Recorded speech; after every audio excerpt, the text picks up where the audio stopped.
Hello, everybody. My name is Pablo Boczkowski. I am a faculty member at Northwestern University and the director of the Center for Latinx Digital Media. Thank you so much for joining us for today's weekly virtual seminar of the Center. It is really a pleasure to have you with us.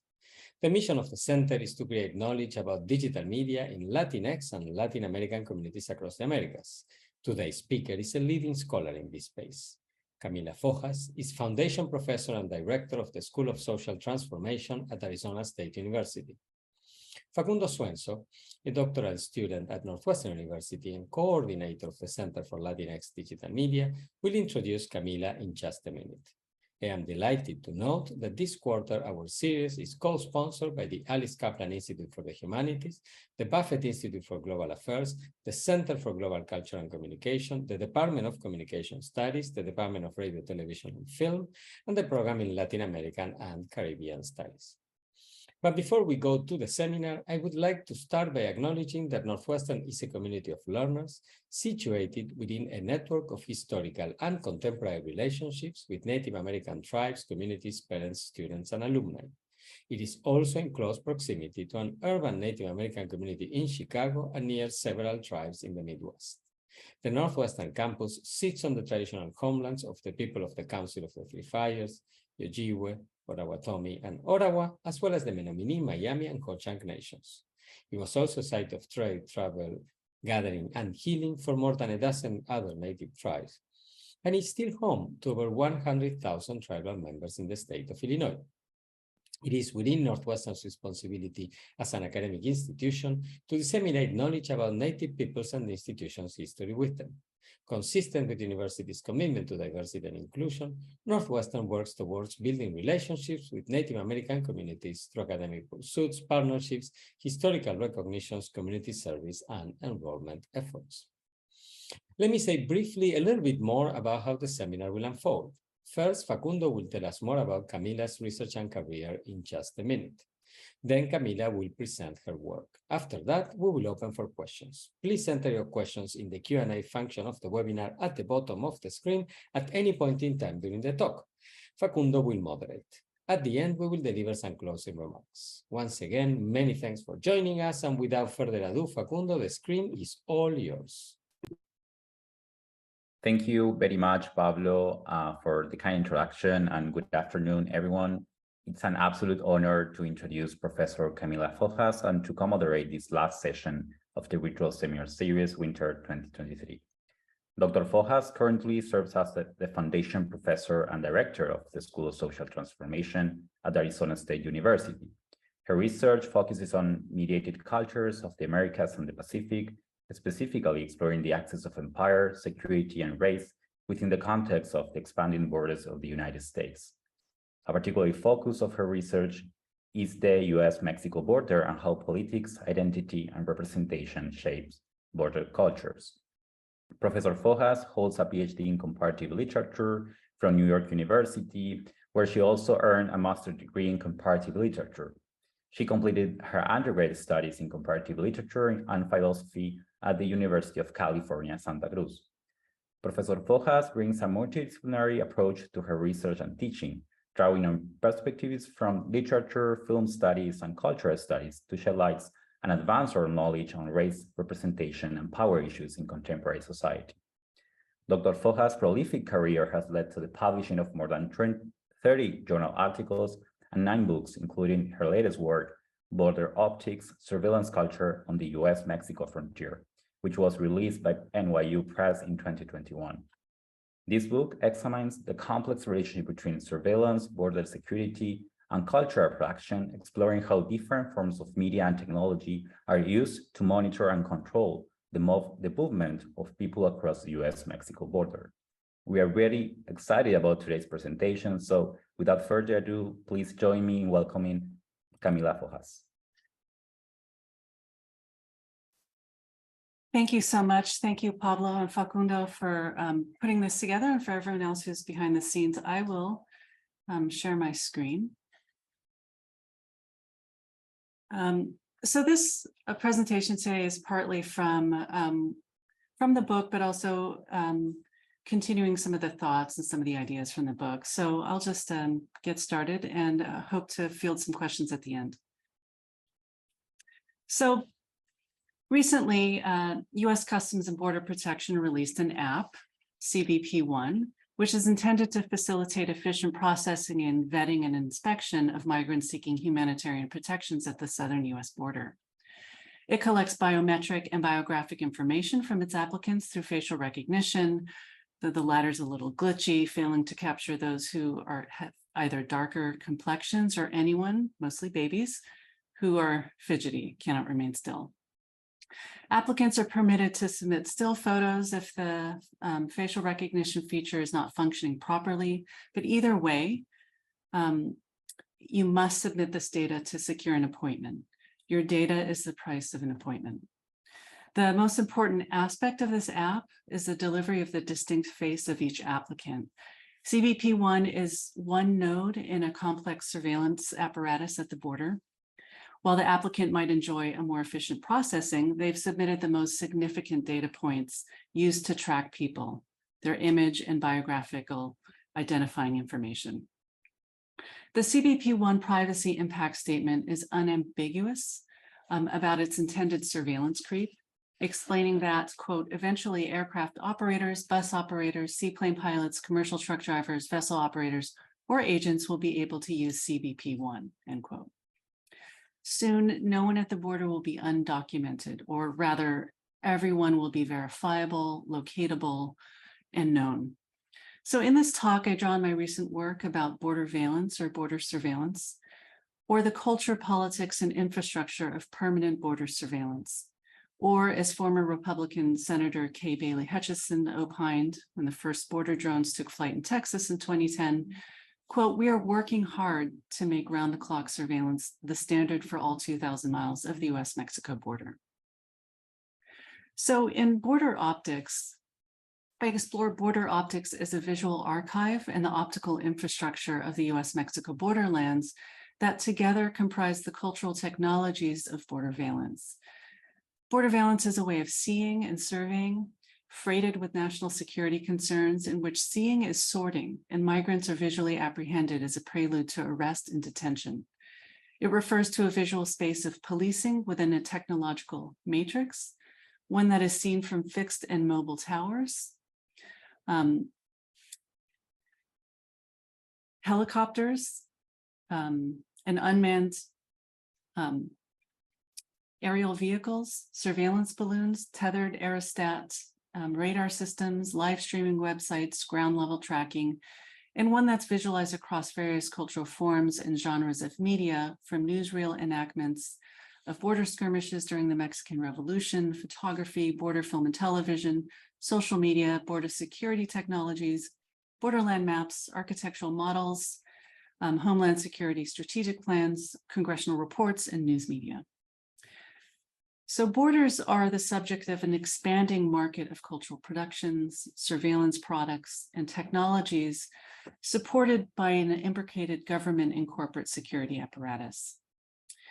New technologies integrate AI and machine learning to optimize algorithms and automate security. I explore these cultures of border security as part of a visual regime and surveillance infrastructure. So seeing from the perspective of the border presupposes a division of apprehension.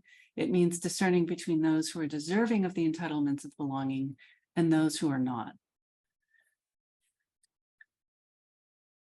So the visual codes of border control are premised on a truth regime that delineates the proper, legible, legal, and assimilable migrant from the unassimilable, inscrutable, extra-legal alien.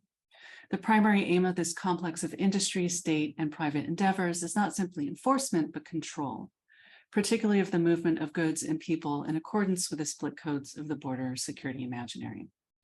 So this image is the various technological systems as they function and work together.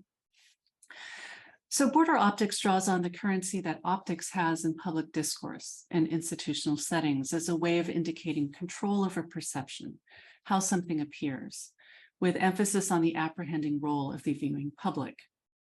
So along US borders, it means managing the optics of border security. as Peter Andreas notes, quote, successful border management depends on successful image management.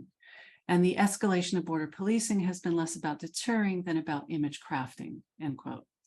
So Andreas, writing in the late 90s, in the post-NAFTA era, explores the image management of the region as part of an effort to project control, as the liberalization of trade seemed to suggest the opposite, loss of control of national borders.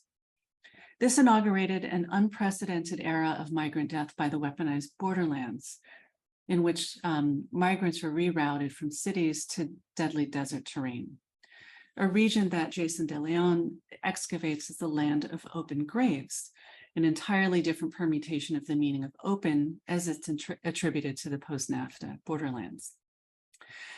So the association of free trade with open borders, ubiquitous at the time in the 90s, is prevalent across many popular film and TV shows after this period. So you might remember Traffic, released in 2000, where a trafficker opines that NAFTA enables his work, while similar lines of reasoning circulate in other media, including A Man Apart from 2003, the TV series Kingpin, all of which convey the targets of border policing, migrants and drugs, while associating the increase in trafficking, contraband, and migrant mobility with porous borders.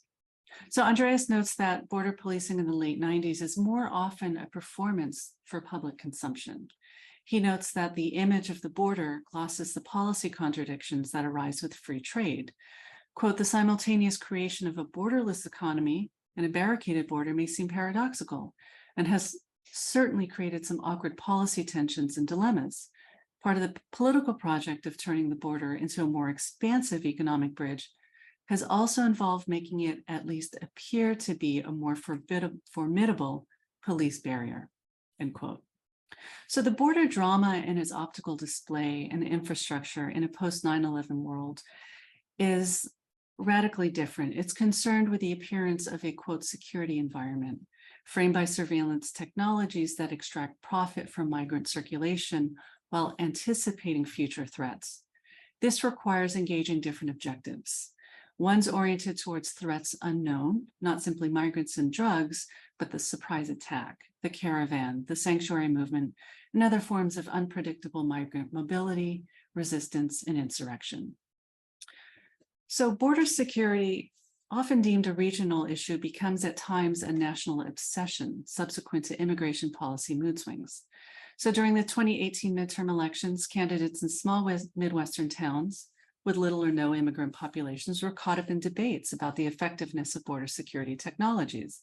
So the imagined potential invasion of border crossing migrants into the nation's interior is reflected in entertainment media. Shows like Ozark, Netflix from 2017, in which a money launderer from Chicago migrates to the Ozarks, drawing his Mexican drug trafficking associates deeper into the heartland. While Chicago is a major transit point for narcotics and drug trade profits, the Ozarks is marginal to this world and a surprising node in its complex network that implicates the US as a major consumer nation. The expansion of border transit bolsters a widespread notion that we have what Howard Buffett, son of investor and philanthropist Warren Buffett, calls the 50-state border crisis. Howard, the son, lives part-time in a highly secured compound at the Arizona border where he's contributed millions to the Cochise County Sheriff's Department. Or what journalist Todd Miller calls the Border Patrol Nation in his eponymous book. In 2014, South Carolina Representative Jeff Duncan echoed a similar sentiment during a hearing about the Arizona Border Surveillance Technology Plan, where he intoned, quote, security at the southwest border is very important to folks in South Carolina and across the nation. Likewise, legal critic Anil Kalan describes the, quote, immigration surveillance state as a regime of mass detention and deportation that, he argues, signals an approach to governance and state control that's no longer limited to border zones, apparent in the incorporation of Customs and Border Patrol to the Department of Homeland Security, a movement that expanded the CBP national security mandate. So any revision or reform to this system would simply reinforce and expand it, For example, the surveillance apparatus expanded with, quote, with earned legalization through the Immigration Reform and Control Act of 1986 that granted permanent residence to migrants. Those granted green cards had to meet certain criteria and provide extensive documentation and then submit to biometric and biographical information gathering. And now this is something that CBP1 will collect. In the former case, migrants are subject to intensive surveillance even after meeting the eligibility requirements and must continue to provide documentation that proves they're conducting themselves in an exemplary manner, not just as law-abiding, but in a manner complicit with social norms. And the state also retains the potential to vacate immigrant rights to naturalization and citizenship, even after such matters have long been adjudicated. Notable in the cases of contested birth certificates issued by midwives in border towns. So legalization programs reinforce the surveillance state by producing documented legal immigrants as readily delegitimized aliens. The latter is a true example of surveillance creep. It is justified as falling under the Fingerprint Act of 2005 that mandates the collection of fingerprints for anyone arrested for a federal crime. Moreover, the recent expansion of biometric data collection with CBP1 renders all migrants more vulnerable as targets of the security state. So border security includes the artifacts and objects of surveillance, while it's also a process and set of procedures. It's a performance and ports of entry, it's theatrical space. Each time a checkpoint or port of entry is traversed, travelers perform the same ritualized security practices, exposing their bodies and articles to review and responding to similar questions about their person. Airport travelers must enact a choreographed performance of what Rachel Hall calls the, quote, transparent traveler. As we perform our docility to surveillance through our willingness to be processed and probed, the symbolic power of state security is asserted. The price of entry is submission and absolute truth-telling, or the performance of the aesthetics of transparency. U.S. border agents are in constant pursuit of deception, of the gap between the performance and the truth displayed by bodily expressions, which is particularly problematic for those whose gender marker on the ID does not match the gender they present. And this is evident at the border for trans migrants seeking asylum. The possible disconnect through the CBP1 app between their image and biographic data could jeopardize their petition. In the various procedural reality TV docuseries about the US and other ports of entry, the emphasis on veracity and authenticity exposes a deeply vexed truth regime, one that is troubled by the exceptional space of border protocol in which due process is suspended. The trans migrant is targeted as a, quote, good story for the Australian version of reality TV shows about border security. Trans activist Monica Jones, held in secondary at Sydney Airport, was coerced into offering up their good story to the show and faced reprisal when trying to retract consent to film. So US ports of entry are sites where due process is not simply suspended, but inverted, where subjects are guilty or suspicious before proven innocent. Moreover, when we face security at ports of entry, particularly airports, we are subject to screenings that would in any other context be a violation of Fourth Amendment protections against warrantless searches and seizures. Along US borders, Customs and Border Patrol agents under the auspices of the Department of Homeland Security are granted the right to perform warrantless searches on anyone deemed suspicious within 100 miles of the US perimeter. The ACLU calls this the, quote, constitution-free zone of the US. Todd Miller describes this zone as exemplary of similar force fields of security in other places and spaces guarded by agents of CBP, such as Greyhound and Amtrak stations and vehicles in the various locations of the Super Bowl games. These spaces function like pop-up security theaters, replete with the infrastructure, personnel, and technologies found at US ports of entry. Security screening is everywhere, or as Rapid Scan Systems describes its screening technology function as it relates to people, quote, once reserved for access to secure areas, people screening has become so commonplace, it is now enforced not only at airports, government and corrections facilities, but also at stadiums, movie theaters, cruise ships, and elsewhere. Again, now more than possible with the plans to expand CBP1. So the theater of security is bolstered and reflected in the actual theater of the border, or the literal mediation and representation of this zone through the historical and ongoing production of images and storylines about borders. As mentioned earlier, in the US, the prevailing history of the border is that of the US-Mexico border, conveyed across popular culture and dime store westerns of early 19th century to contemporary westerns, drug trafficking media, border security docuseries, and various other media about the border. These stories tend to present similar tropes and themes that accord with the mood swings of immigration policy, premised on the prevailing moral universe of each genre, typically of good guys against bad guys and storylines based on a chase and the pursuit of justice. The good guys are variously Texas Rangers, deputized cowboys, and the most enduring figure of borderlands justice, the Border Patrol agent. The latter is the most iconic figure of border media, outpacing its mythic predecessor of the Texas Ranger for its broader geographic scope and transmedia and transgenre popularity.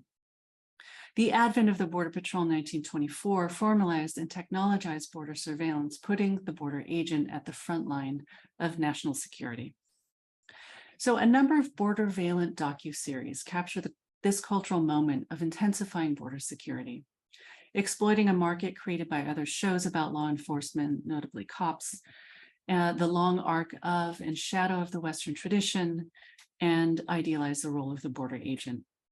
These shows include Homeland Security USA from 2009, Border Town Laredo 2011, Border Wars, Law on the Border, Animal Planet, and Border Security America's Frontline, again, which was replicated across the Five Eyes, which is a global security alliance of English-speaking nations, US, UK, Canada, Australia, and New Zealand. And I mentioned the Australian version earlier. These series train audiences in security protocol, not so that they might act on behalf of the state as proto-police agents, which occurs only in extreme cases, but to ground the mood of suspicion and anxiety in practical scenarios that justify the violence of immigration policy and garners public support. So border-valent media narrates one side of the border security dynamic. And while reality TV shows attempt to repress or deny migrant realities, a story of resistance and refusal finds its way into the visual frame.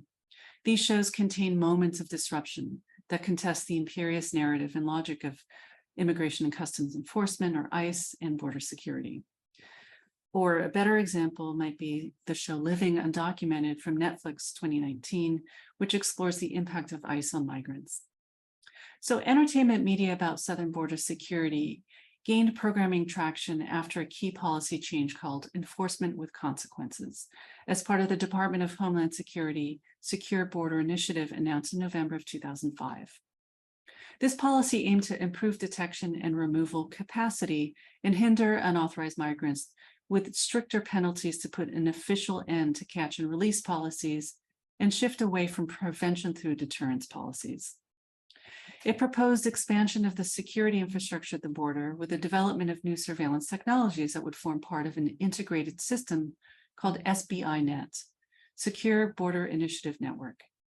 SBI-Net imagined interoperability among agencies and a complete integration of all surveillance technologies through the Integrated Computer-Assisted Detection Database, ICAD, from drones to remote video surveillance, ground sensors, and tactical infrastructure for enhanced visibility through stadium lighting and mobile infrared cameras mounted on various kinds of vehicles. The border would finally be under full control, monitored and defended by a virtual technological barrier. This future would never come to pass. The Department of Homeland Security terminated SBI-Net in 2011 for cost overruns, delays, and technical problems. The cancellation of this expansive and integrated surveillance plan dashed the promise of complete technocratic governmentality along the southwest border, at least for that moment in time. Yet the SBI-Net program objectives, part of the overall DHS, quote, overall DHS goal of protecting the United States from dangerous people and the related objective of achieving effective control of US borders, end quote, would continue through other surveillance means. The SBI policy and technology initiatives, even if full integration was never realized, amplified the televisuality of the U.S. Southwest borderlands by adding new technologies that make the spectacle of border security more dramatic. As surveillance capacity expands, the means of crossing the border and ways of evading detection proliferate. This repetition with varying levels of innovation is the very basis of formulaic, cost-efficient, high-volume reality TV series. The growth of surveillance capacity begets the expansion of surveillance cultures and spectacular scenes and plot lines, making for good TV. So these reality TV shows do the work that the DHS integrated surveillance programs failed to accomplish. They project total visual and informational control of the border and recruit public participation in and support of border surveillance initiatives. So to conclude, I want to discuss a couple of examples of creative resistance, intervention, or reimagining of migrant surveillance along the border in various Latinx cultural productions and within the shows themselves. So within this visual security regime and story of Border Patrol efficiency, there are numerous examples of creative resistance, intervention, or reimagining of surveillance, and enacting counter-surveillance along the border, along with various ways that migrants redeploy the weaponized environment to their advantage. So, for example, agents in border wars on one episode laments their position along the border is permanently visible to spotters on the Mexican side. Migrants and traffickers leverage their higher ground to keep watch on the agents as they patrol, and in doing so, they reverse the surveillance regime. Also in this show, various natural conditions provide cover that foil agents' efforts at detection. Border Patrol, equipped with advanced technology, including surveillance aid from above and from mobile units on the ground, are foiled by a natural landscape that is redeployed and redefined from weaponized to serving migrant advantage. So things like thick brush provides cover from agents, and the open desert is used strategically to foil agent efforts to capture migrants who disperse in all directions. In an episode of Border Wars called Operation Fog Cutter, fog conceals border crossers from agents, while another episode, the moon illuminates an otherwise dark path.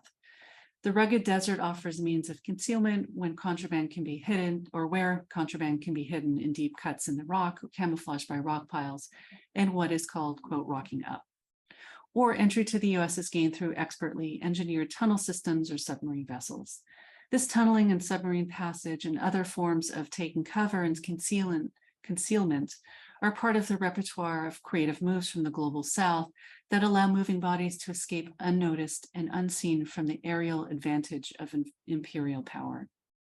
This defiance of visual apprehension disrupts the illusion of state control of the field of the visible. So along the same lines, Alex Rivera, filmmaker and artist, collaborating with Angel Nevarez for counter-surveillance drone project along the border called Low Drone. Rivera, in an interview with Steve Paulson of NPR, calls drones the, quote, meme of our time.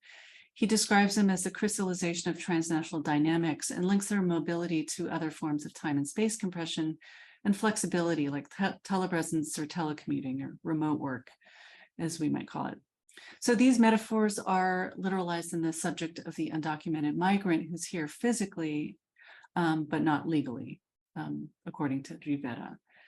So in the Low Drone project, the lowrider is grafted onto the UAV or the drone to create a fabulous and culturally specific intervention into this border surveillance apparatus. In the installation of this project, these artistically rendered objects would fly near the border fence on Mexican terrain and go Border Patrol agents on the other side. In their ostentatious and highly visible appearance, they defy their low profile and often undetectable drone kin. Another drone installation, Memorial over General Atomics, Rivera uses actual bones as part of the vehicle to incorporate vestiges of death into the technology of the robot. He exposes the role of death and negation in border surveillance. Cell phones are also an important technology of counter-surveillance. Following the popular use of cell phones, cell phone filming of police activity under the Cop Watch movement. Along the border, this idea is replicated through various cell phone apps, including MigraCam, started by the ACLU of Texas and Quadrant 2 Incorporated, and winner of a Webby Award. and Notifica and Cell 411 that capture video that can be sent to friends and relatives by text and email. These apps are particularly useful on the US side of the border, where CPB and ICE operate without oversight. There are several instances where videos posted to YouTube have created public awareness of CBP and ICE abuses. MeterCam also includes information about migrant rights and is an instantiation of a prototype created by Electronic Disturbance Theater's proposed app installation that would guide migrants through the desert to water stations while delivering poetry to the user. And Electronic Disturbance Theater argues that such an app would, quote, confound the system of political control. So in the battle of the apps, CBP1 is clunky and glitchy, but it is gaining ground in the extraction of data from mobile populations. This data can be mined through AI and machine learning and might aid in the development of anticipatory security models with potentially negative outcomes. So resistance to the surveillance apparatus at the border reminds us that technologies are neither inevitable nor infallible. Resistance can take many forms. In the current mediated environment along the border, perhaps the most effective forms are piecemeal and relentless. The small resistances that add up to large ones, like the protests about the shipping container border wall that helped to bring it down in Arizona, media that can be deployed to expose the failures of the surveillance apparatus and the violence of the humanitarian state through online campaigns, journalism, docuseries, and complex narratives in novels, TV, and cinema, and critical and imaginative art along the border. These disruptions and interventions are key to dismantling the power in place of borders in the global imaginary and are a step towards reducing the inequities created in the Commission of Borders. So thank you. I will stop sharing my screen. Perfect. Thank you very much, Professor Fojas. It was a very, very fascinating topic. I'm very looking forward to continue reading your work on this matter. I would like to invite the audience to introduce their questions in the Q&A button function at the bottom of the screen. But I would like to start with one question. I'm curious about, you mentioned this tension about the free trade and the border control and surveillance. So I'm curious if you can elaborate a little bit more on what extent like this tension informs the performance of surveillance, or like the truthworthiness, or like to what extent like this continuum between like truth and performance is informed by this tension of like free trade and border control. So thank you. That's a great question. So I think there's always this tension, and I think the border security ideology and series of principles are really about constraining traffic to some and enabling mobility of others, and the mobility of goods in particular in the service of free trade. So I think it's incredibly interesting that we had a border wall, the presentation of this border wall through shipping containers that reflect kind of the logistics. Like shipping containers are part of logistics, and logistics are a secured network. And then putting shipping containers as a border wall, to me, exposes the violence of securing logistics in a very interesting way.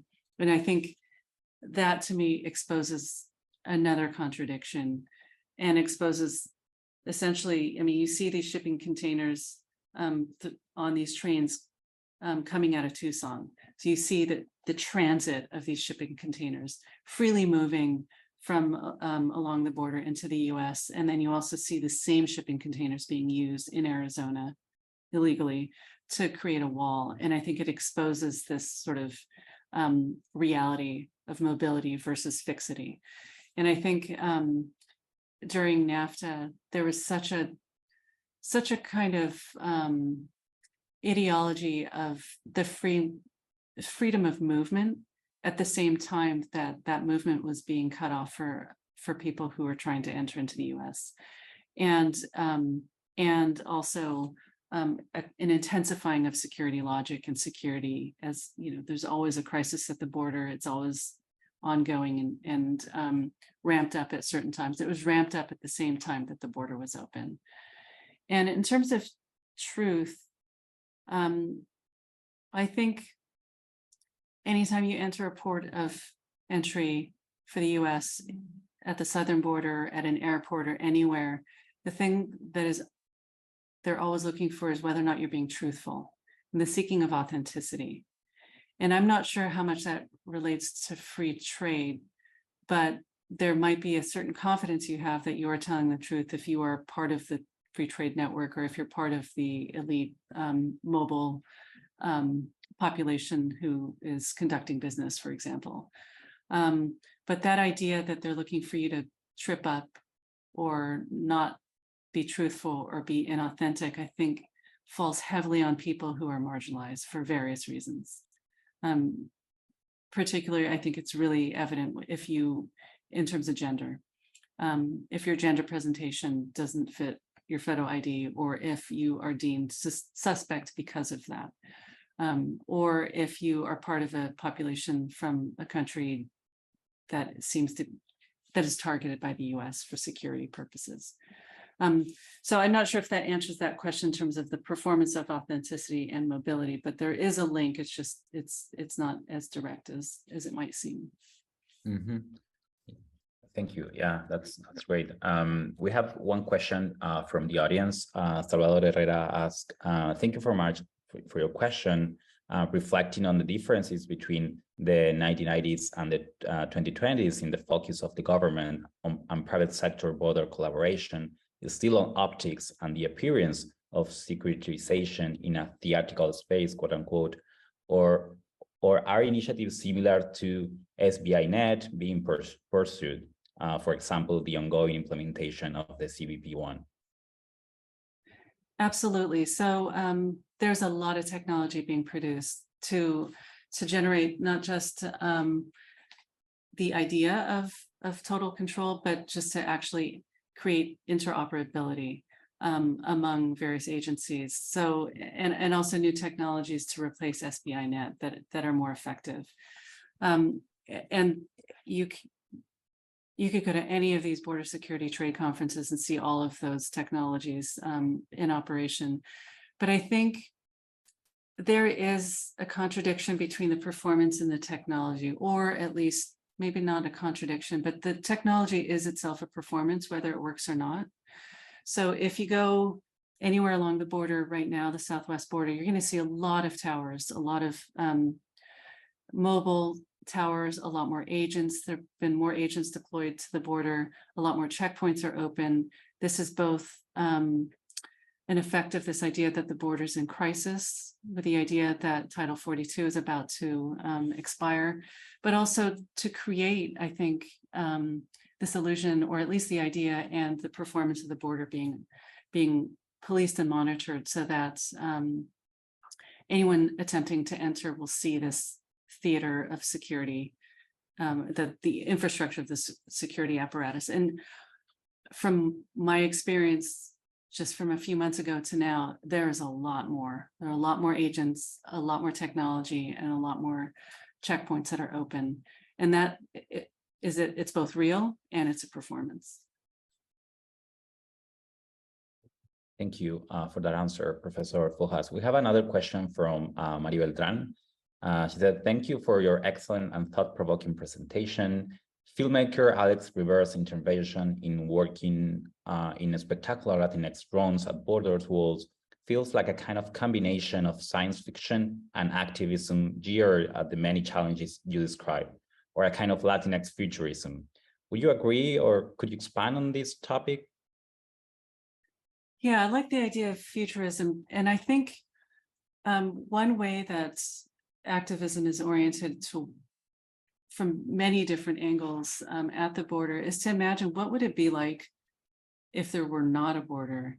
And so even the architectural models point to that future, or point to this idea of how would we imagine a border lands differently, in which it is a space as it has been historically, of integration and cooperation? Or what would it be like if we were not defined by the boundaries between nations? And I think that's the futurism that that a lot of these artistic projects are engaged in. And here at ASU, you have the Center for the Imagination of the Borderlands, and I think there's a lot of thinking and thoughts that try to reimagine this space differently. And I think that's there isn't just one future, it's many futures and many different ways of approaching and thinking about how we might move beyond borders. So it aligns with various forms of abolitionism. So, you know, carceral abolition links to border abolitionism in this way. And the way that we can get there is through these really creative ways of thinking through the future. Thank you for the questions so far. I think we have one question from Valerie from the audience. She will mute herself. Yes, thank you so much. Really, this was such an insightful and really important presentation, Professor Fojas. I was really intrigued by both the conceptualization of borderlands as these constitution-free zones of the US that are really amplified by what we call the televisuality of these spaces as very dramatic and overly surveilled. And really how these tensions created by notions of border security are becoming these national obsessions periodically, especially through media coverage. So I'm really wondering, how does this continued hypervisibility and hyper-focused of this heightened surveillance and security within these spaces really shape larger understandings of border violence and Latinos more generally within larger US imaginaries? And how do you think we can really start changing these imaginaries, especially as we have these media saturated environment where these representations are truly taking front and center? So thank you so much. Yeah, that's a great question. I think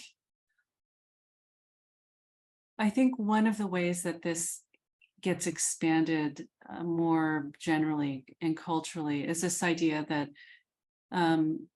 if you appear to be Latinx, or you are, you know, appear to be maybe of a different nation, you're under a certain kind of scrutiny. Maybe people don't realize that the scrutiny exists, but there is this idea that some people are foreign and some people are not. And I think that that creates this, what I was talking about, this sort of sorting, this idea that there's a hierarchy or distinction between people according to whether or not they belong or they don't.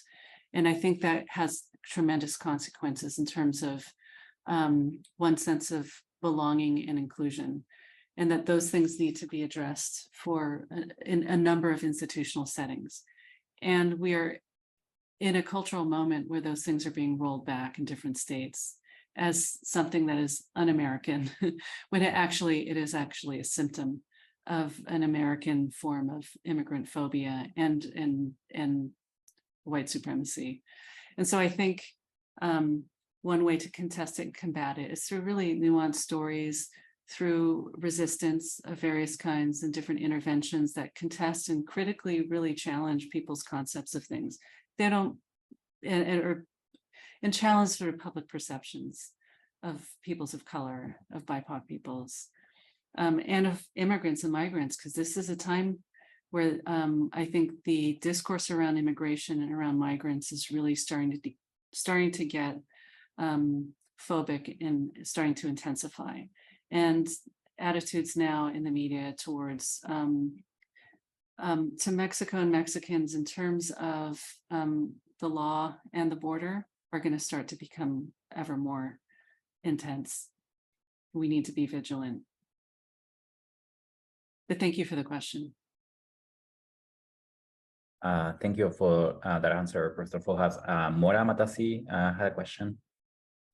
Thank you, Facundo, and thank you, Professor Fojas, for your great presentation. I have a question that is perhaps less theoretical and rather empirical or substantive or related to current affairs right now.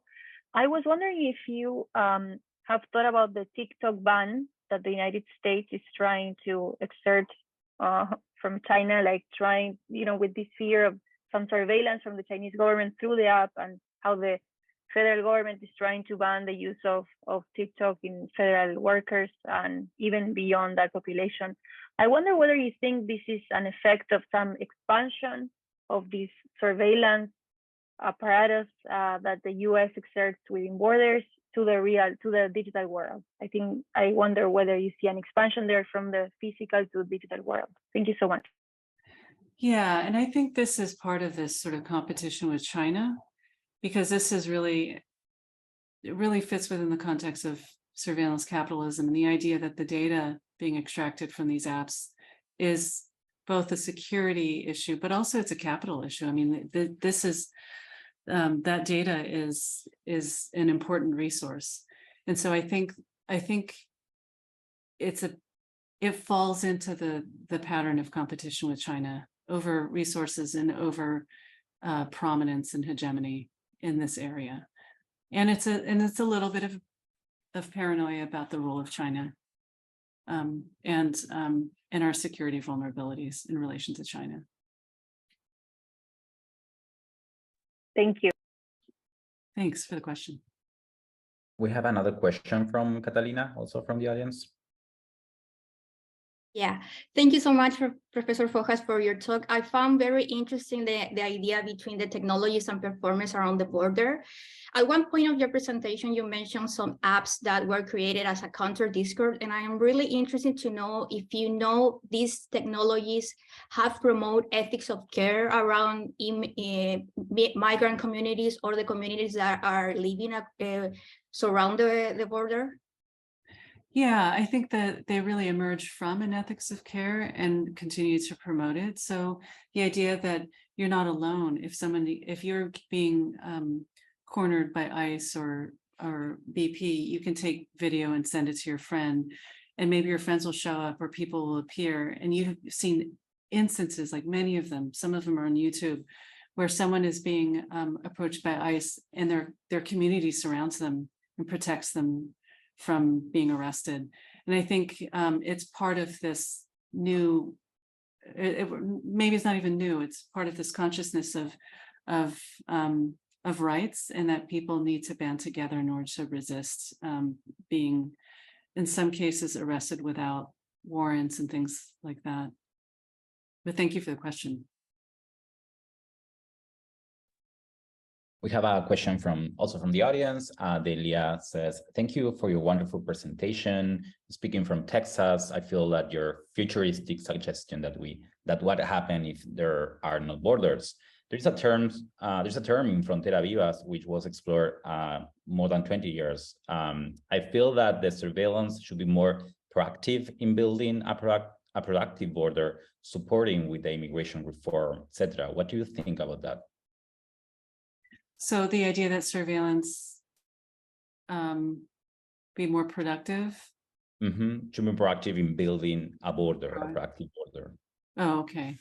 I think the surveillance isn't, in a sense, already there as a kind of border. I think that the surveillance reveals that borders have proliferated. So your ID, your data is already in some ways the stuff of a border. And so the physical border almost is immaterial in the sense that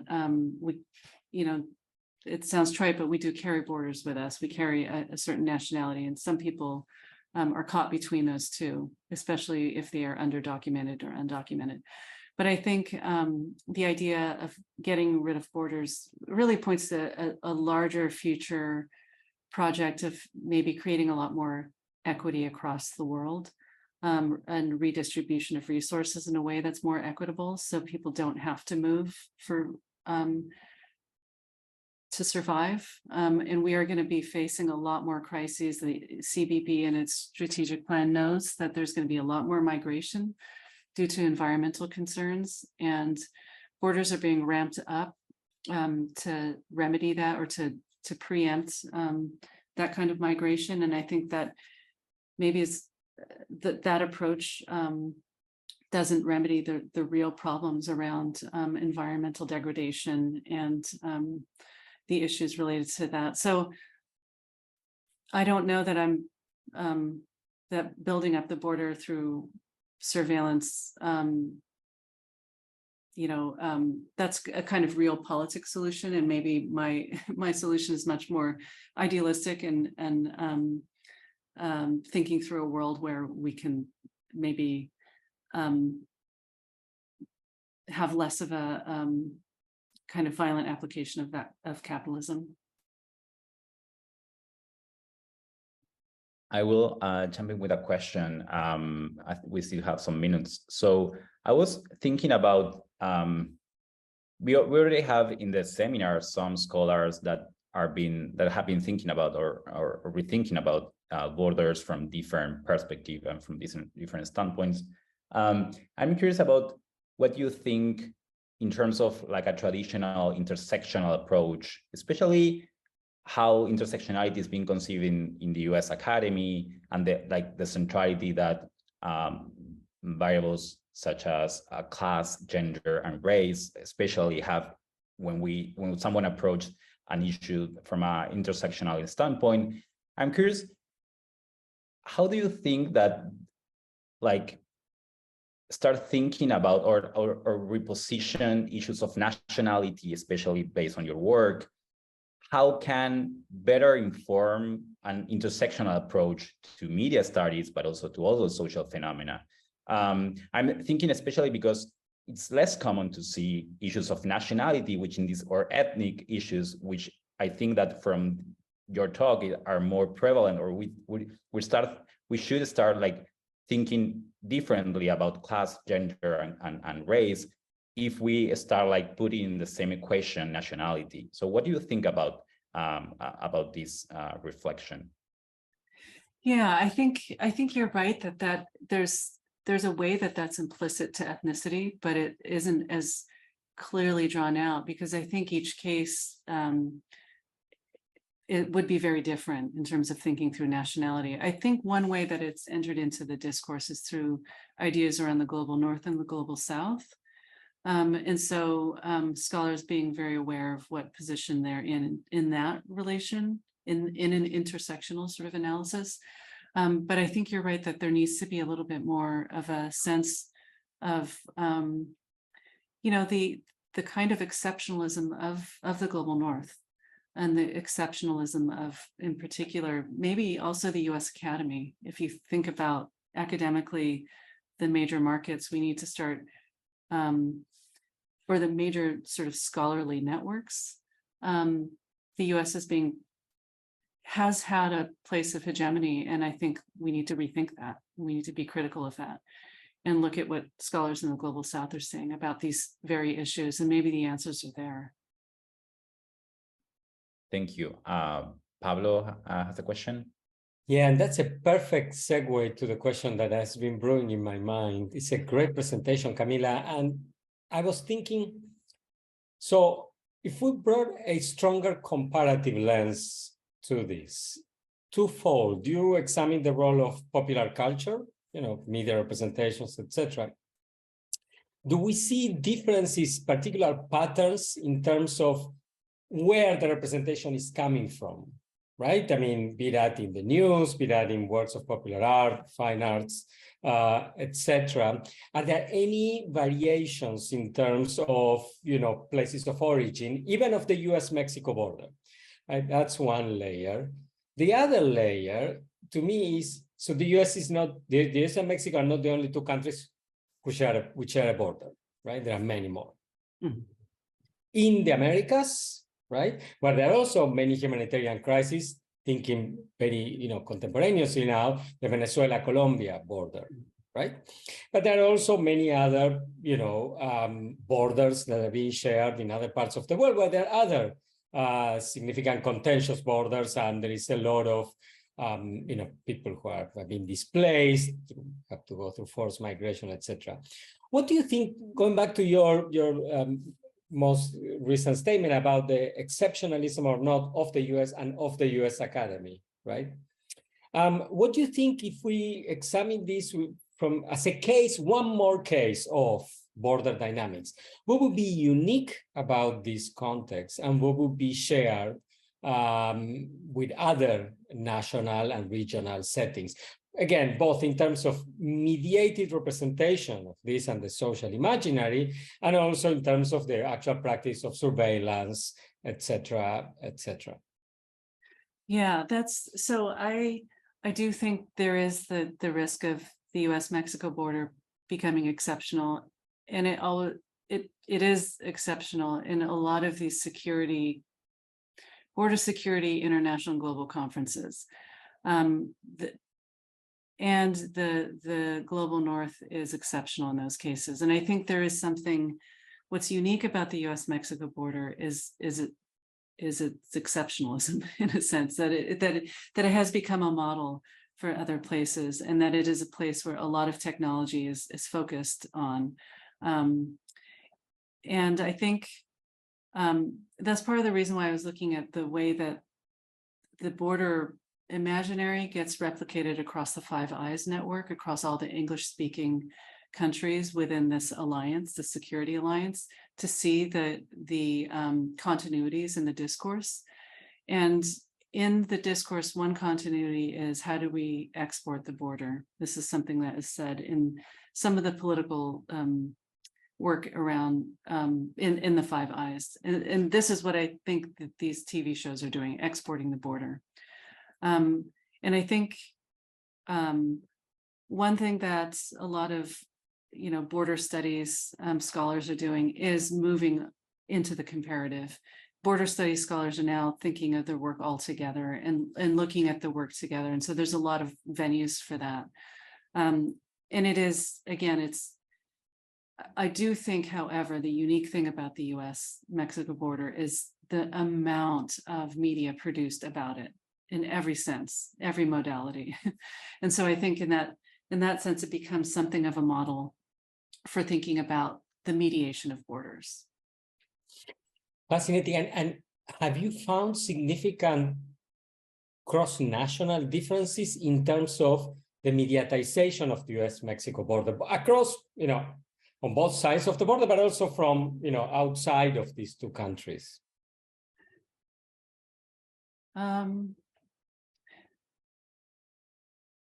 So from the perspective of the media that produced in Mexico about the border had tended in the 80s, for example, to talk about men leaving and realizing that, the American dream is a nightmare and returning. So it actually reasserted kind of Mexican nationalism. So that's one dramatic difference that I've seen. In terms of media about the border, a real difference would be, the media about the border in Europe and the sort of Schengen area and the ideas about mobility are very different in Europe compared to the US-Mexico border. And I think that would be one excellent comparative source of comparative analysis. All right, thank you very much. And with that, we have come to the end of our time. I want to thank Camilla for a spectacular talk and very, very insightful presentation. To the audience for great questions and for staying with us through the end. To Facundo for fabulous moderation. And this wraps up our seminar series for the winter quarter. We're going to take a little bit of a break during recess, and we'll come back next quarter, starting with a presentation by Pablo Miño from Boston University in just a few weeks. Stay tuned, and we'll be back at our usual time, usual day.